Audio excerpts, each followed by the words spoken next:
नमस्कार मंडळी, RP food destination मध्ये तुमचं सहर्ष स्वागत। आज आपण बनवतोय सिरीजचा तिसरा भाग। तर त्यामध्ये आपण बनवणार आहे मस्कमेलन ज्यूस। तर चला मग कसा बनवायचा तो बघूया। सगळ्यात आधी मस्कमेलन आपण स्वच्छ असं धुवून घेतलंय। हे आपण फ्रीज मध्ये ठेवलं तरी चालेल। आता आपण ह्याला कट करून ह्यामध्ये जे बिया आहेत त्या आपण काढून घ्यायचे।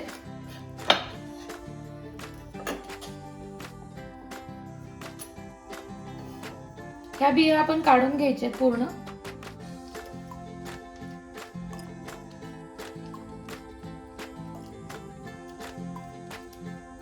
हे आपण आधीच फ्रीज मध्ये ठेवलं होतं, तर ज्यूस मध्ये बर्फ टाकण्याची काही गरज नाही, नंतर जर टाकला तर चालेल।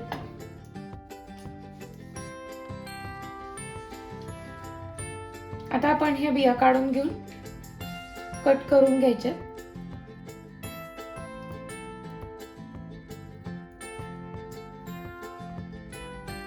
आता आपण हे त्याचे असे कट करून घेतले। आपण बाकी सगळ्याचे पण तसेच कट करून घ्यायचे। आपण खालची जी साल आहे ती एकदम जास्त खालून काढायची नाही।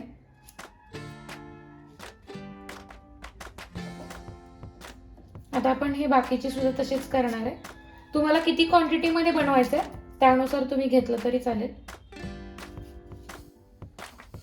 आता पूर्ण अखंड आपण मस्कमेलन जे आहे ते बारीक काप करून चिरून घेतले। आपण त्याच्यात जास्त प्रमाणात साखर टाकायची नाही, कारण त्याचा थोडासा गोडपणा असतो। तर जास्त पण प्रमाणात आपण खायचंय, ज्यूस प्यायचंय म्हणून आपण खूप प्रमाणात साखर वापरायची नाहीये। आता मी 1-1.5 चमचाच फक्त साखर वापरली पूर्ण मस्कमेलनला।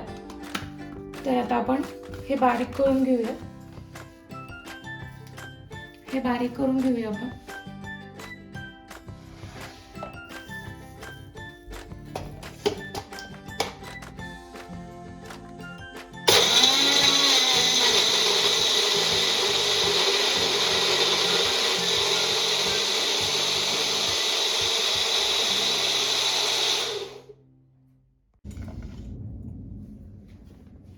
आता आपला मस्कमेलन ज्यूस जो आहे तो तयार झालाय।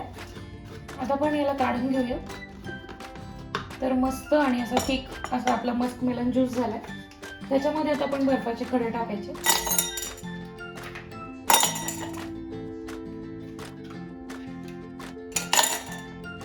खूप थंड असा छान लागतो। त्याच्यात आपण बाकी दूध वगैरे काहीच वापरायचं नाहीये, फक्त आपला ज्यूस सिंपल आणि अगदी सोपा, आणि तो पण अगदी 4 ते 5 मिनिटात बनण्यासारखा बनवायचा।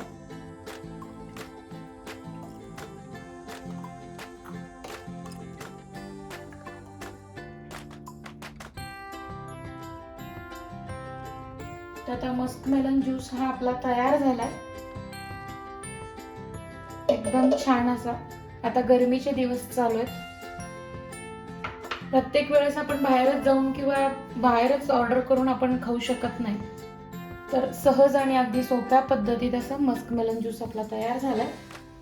व्हिडिओ आवडल्यास लाईक करा, शेअर करा, सबस्क्राईब करायला विसरू नका। व्हिडिओ शेवटपर्यंत बघितल्याबद्दल धन्यवाद।